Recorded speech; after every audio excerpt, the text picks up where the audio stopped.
When Antares hears our boy calling him his friend, that word hits differently. Antares pauses for a second and reflects that he can't even remember the last time anyone used that word around him. The big fella almost smiles, but of course, he immediately puts the tsundere mask back on and declares that not just anyone is qualified to be his friend. Anyway, before Lin can even react, the divine crystals in his hand suddenly rise into the air. He immediately guessed Antares had decided to help him. The crystals shoot upward, fly straight into the passage connecting to the barren land, causing a massive explosion that erupts at the entrance. The incoming barren beasts are instantly blasted back.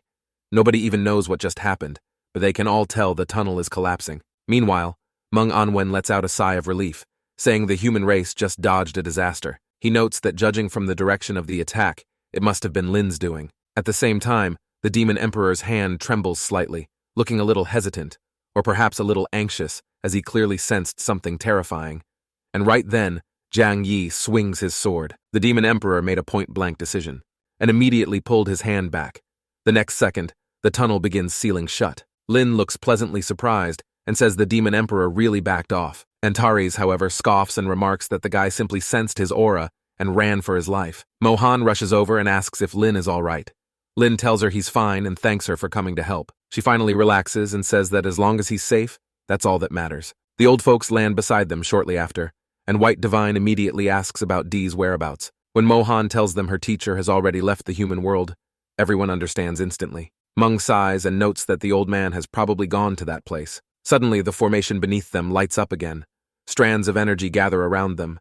Lin obviously wasn't able to absorb everything, so the excess soul energy spills out, and everyone nearby benefits a little. Yan remarks, thanks to Lin, it seems like they're also going to walk away with some extra perks. White Divine then turns around and asks how our boy is feeling. Lin flashes a confident grin and says it feels great, adding that he's already level 69. Then Antares' voice echoes once more, telling Lin it's time to come see him. Meanwhile, over in the Dragon world, the Dragon Emperor looks absolutely miserable. He pants heavily, curses under his breath, and rages about the massive cost he paid to set up that formation.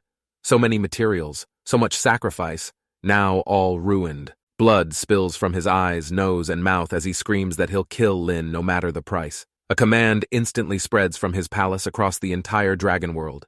He demands full mobilization and orders preparations to attack the human world. Orders cascade down the ranks.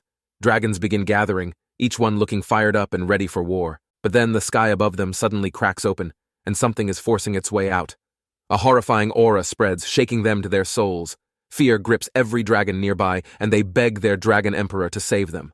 From the void, a massive foot emerges and slams down onto the palace. The Dragon Emperor roars in fury, demands to know who dares trespass into the Dragon world, then charges upward, declaring the intruder is courting death, though the poor bastard doesn't even last a second. The strike was so overwhelming that he was smashed straight back down with no way to resist. His body crashes into the ground, carving out a massive crater. The palace is already reduced to rubble. Flames continue burning inside the pit. The Dragon Emperor lies there, trembling, his face filled with despair as he asks why Antares would attack him. A voice echoes from the void, cold and absolute. He tells him this is the consequence of luring the barren beast into the human world, a clear violation of the three-race agreement. Antares further explained that this time is only a warning, and if it happens again, his entire race will be slaughtered. And just like that, the sky returns to normal. All that's left behind is ruins, corpses, and silence. The scene then shifts back to the abyss. Over here, the Demon Emperor looks much calmer. He swirls a glass of wine and reflects that his senses couldn't have been wrong, and he is 100% certain that the brief aura earlier definitely belonged to Antares. But according to the three-race agreement, Antares isn't supposed to interfere in conflicts between them. So why step in this time? It had to be the Dragon Emperor's stupidity. He remarks that trying to lure the barren beasts over was reckless beyond belief. Did that fool seriously think the human race couldn't deal with the barren beast king on their own? Pulling a stunt like that and provoking Antares, he declares that's not strategy. That's practically begging for extinction. Meanwhile, he reassures himself that he didn't break any rules.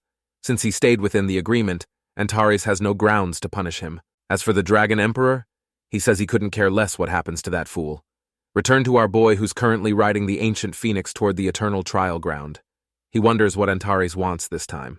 Not long after he arrives, and Antares remarks that the brat finally showed up. Lin immediately gets serious and asks what he needs to do. Antares snorts and tells him to tone it down. He's only level 69.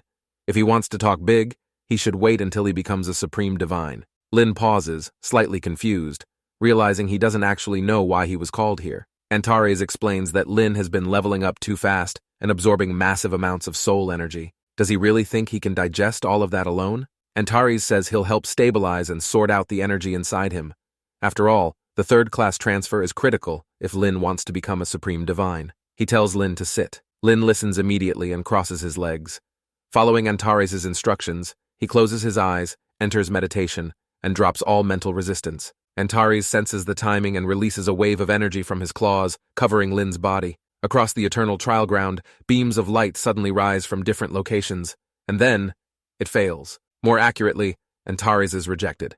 He stares at Lin in shock and asks what exactly exists inside his spiritual world. Lin calmly lists a few items: the divine cauldron, the domain stone, and some other treasures. But before he can finish, Antares cuts him off, clearly stunned that Lin possesses the cauldron. Lin recalls obtaining divinity a while back and admits that's when he got it. He casually notes he might have forgotten to mention it earlier. Antares immediately starts complaining, saying if he had known Lin had something that ridiculous, why even bother calling him over, adding that Lin doesn't need his help at all. Lin quickly realizes that means once he reaches level 70, he can directly undergo his third-class transfer. Antares confirms it. However, Lin still has leftover soul energy to fully refine, so Antares tells him to absorb it here first, then prepare for what comes next. Lin suppresses his excitement and nods. With Antares guarding him, there's zero risk. He begins refining the remaining soul energy. Experience keeps rising. Strands of energy wrap around him. Antares silently reflects that this kid carries terrifying levels of secrets and fortune. The more he learns about this brat, the stronger his belief grows that Lin is destined to become a supreme divine. A while later, Lin finally levels up, reaching level 70, all the while completely absorbing the remaining soul energy. Antares simply says, "Good," then prepares to take him somewhere else for the big moment. With a casual wave, the two teleport away. When Lin opens his eyes again, they're standing in the barren land. The place isn't exactly new to him, and he recalls his teacher had brought him here for his second-class transfer. But their arrival immediately draws attention. A swarm of barren beasts rushes toward them. Antares calmly tells Lin to focus on what he needs to do, and everything else is his responsibility. Lin says thanks and sits down on the spot. He pulls out all the materials required for his third-class transfer, including the stuff for profession evolution as well. One of them is the divine talent stone. Almost instantly, he feels the power of law pouring into his body. It starts as a single beam of light, then multiplies rapidly. He realizes the essence of third-class transfer is basically just infusing law power directly into the soul. Lin feels like he's entered a strange space containing only himself. It's a sensation he's never experienced before.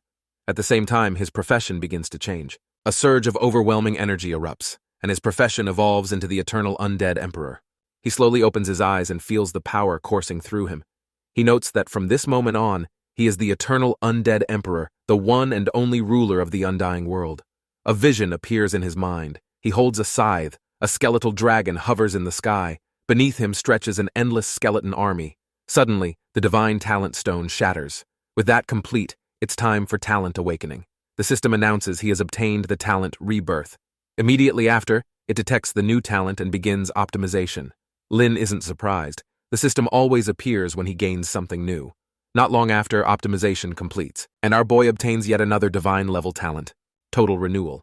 He wastes no time examining it. Total Renewal allows both the summoner and all summons to revive upon death, restore to peak condition, and reset all skill cooldowns. It can activate once every 10 minutes. That is absolutely broken. Lin thinks the exact same thing.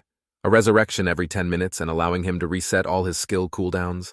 Combined with his already absurd lifelink and damage transfer talent, he's basically untouchable. A faint smile forms on our boy's face.